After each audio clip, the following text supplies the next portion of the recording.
Hoje nós temos visto, hoje é um dia muito importante na, na política do nosso país. Hoje será um dia ali do julgamento do habeas corpus do ex-presidente Lula. O STF vai se reunir para decidir sobre a prisão ou não após a segunda instância. E é um dia muito esperado, então, aqui pelo nosso país. E eu gostaria, então, de deixar 6 princípios cristãos para esse tempo de crise política que nós estamos vivendo. Com certeza, muitas vezes você nem sabe direito aquilo que está acontecendo, o que deve fazer, como deve agir. Então, as pessoas acham que essa crise política terá fim com a prisão do Lula. A gente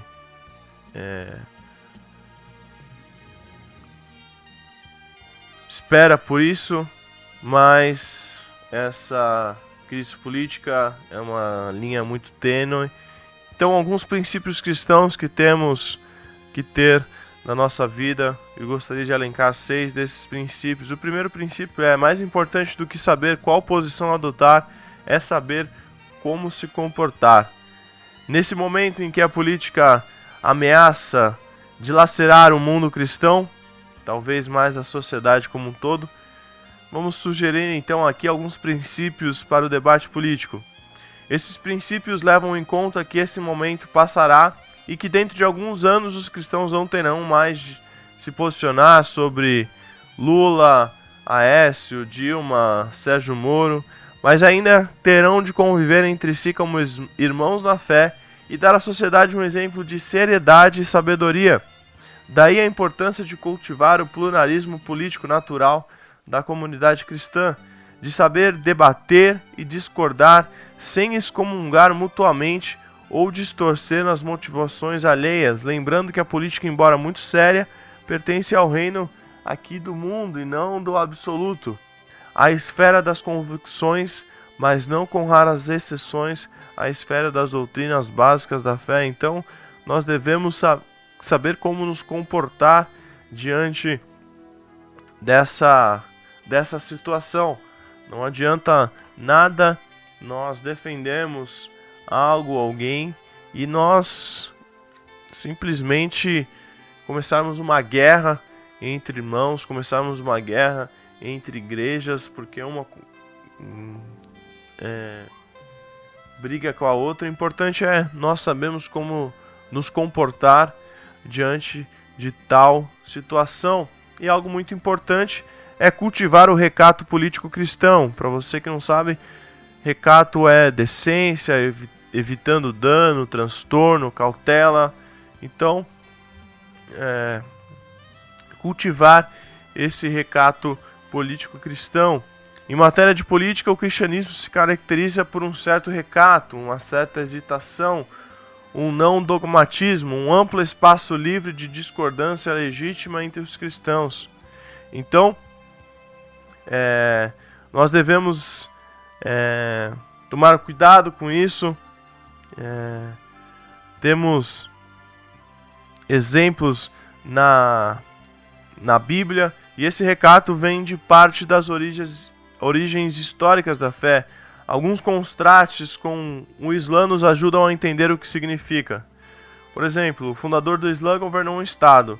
O fundador do cristianismo foi morto pelo estado.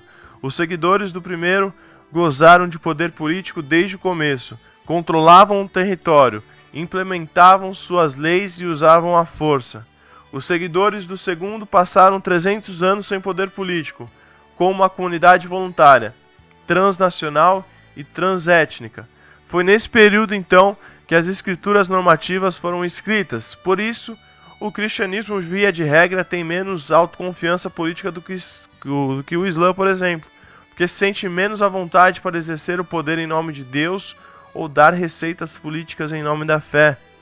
Além disso, o conceito cristão de revelação é que Deus se revelou ao longo do tempo, de várias maneiras e em circunstâncias muito diversas, culminando na encarnação do Filho de Deus. Não só o mundo bíblico é distante do nosso mundo, como também houve outras situações. O Novo Testamento foi escrito para a comunidade cristã primitiva, que era um pequeno grupo. Então, o Novo Testamento logo esbarra com esse problema de um certo vazio político, sobretudo num contexto democrático em que os cidadãos são convocados a participar. Então, diversas situações que nós vemos que nós devemos cultivar o recato político cristão. Terceiro princípio, distinguir os debates. Então, se sabe hoje que estão acontecendo algumas situações. A primeira é a que eu já disse, de hoje ser o julgamento ali do STF a respeito do ex-presidente Lula. Também temos a corrupção como um problema generalizado na política brasileira, preferências partidárias de quem eu, você gostaríamos de ver no poder, e também questões ideológicas maiores, tal como neoliberalismo, neoconservadorismo, social-democracia, socialismo. Então, entenda os debates, o que está acontecendo no nosso país, se atualize nessa questão. É muito importante o cristão saber o que está acontecendo, saber as situações que nós vivemos em nosso país. Então devemos tomar muito cuidado em analisar as situações, em ler as notícias, para que nós possamos estar dentro dessa situação. Então, o quarto princípio tem muito a ver com isso, porque nós devemos evitar o maniqueísmo e reconhecer as muitas posições possíveis. Então, nós devemos saber as diversas situações em que pode ocorrer a prisão ou não do ex-presidente Lula, ou o que iria acontecer em diversas situações políticas. Então, nós devemos estudar essa questão, passar do moralismo simplista na perspectiva cristã da corrupção. Então nós devemos estar mais ativos dentro dessa política, não como cristãos, não estar nem aí com o que está acontecendo, deixar nas mãos de outras pessoas. Então nós sim devemos estar por dentro de tudo que acontece, para que a gente possa ajudar nessa questão. Ser cristão significa não se curvar diante desses modismos que nós vemos. A história muitas vezes dá volta, então nós devemos saber exatamente como agir diante de tal situação. E uma vez, logo de novo aqui, eu falo, nunca desprezando ou brigando com aqueles que discordam politicamente da gente. Então, nós devemos ter muito cuidado, porque se existe alguma coisa que vá desencadear um debate, uma verdadeira briga, é uma discussão que envolve política. Então, a nossa atitude deve ser bem branda, bem clara, para que nós não tomemos cuidado com essas situações. Então, eu gostaria de deixar claro aqui para você, meu irmão, que apesar de qualquer decisão do mundo, da política que nós estamos vivendo hoje aqui no nosso país, a primeira verdade é que a vontade de Deus permeia e suplanta todos os aspectos da vida. Então você pode não entender direito o que está acontecendo, e eu peço para você buscar conhecer, entender melhor isso, mas eu digo para você, a vontade de Deus é o que tem precedência sobre tudo e todos. Os planos e os propósitos de Deus são fixos e a sua vontade é inviolável. Ele realizará a sua vontade a qual nenhum governo pode contrariar, nenhuma pessoa pode contrariar. Na verdade, é Deus quem remove reis e estabelece reis. Em Daniel 2:21 nós lemos isso. Porque o Altíssimo tem domínio sobre o reino dos homens e o dá a quem quer. Daniel 4:17. Um entendimento claro a respeito dessa verdade vai nos ajudar a ver que a política é apenas um método que Deus usa para realizar a sua vontade. Você diz, nossa, mas tem muito homem ruim, por que isso tudo está acontecendo então, Lucas? Apesar de homens maus abusarem do seu poder político por terem uma intenção perversa, Deus o usa para o bem, trabalhando, Romanos 8:28, trabalhando para o bem daqueles que amam a Deus, daqueles que são chamados segundo o seu propósito. E também nós devemos compreender o fato que o nosso governo não pode nos salvar. Você não será salvo se a situação econômica do nosso país melhorar, você não será salvo se as coisas melhorarem ou se acontecer tudo do jeito que você quer. Só Deus pode nos salvar, só Deus pode te salvar, só Deus pode te livrar dessa situação, só Deus pode curar a sua vida, só Deus pode nos salvar. Nunca lemos no Novo Testamento sobre Jesus ou qualquer um dos apóstolos gastando qualquer tempo ou energia em ensinar os crentes a reformar o mundo pagão, por exemplo, de suas práticas idólatras, imorais e corruptas através do governo. Os apóstolos nunca convidaram os crentes a demonstrar desobediência civil e protestar contra as leis injustas ou esquemas brutais daquele império romano. Em vez disso, os apóstolos ordenaram os cristãos do primeiro século, assim como nós hoje, a proclamar o evangelho e viver vidas que dão evidência clara do poder transformador do evangelho. Eu disse para você, nós devemos nos inteirar sobre o assunto, nós devemos sim saber o que está acontecendo. Nós como cristãos não podemos ser um povo alienado, que não sabe nada do que está acontecendo, que não tem interesse em estudar esses assuntos, em estudar esse assunto tão complexo que é a política.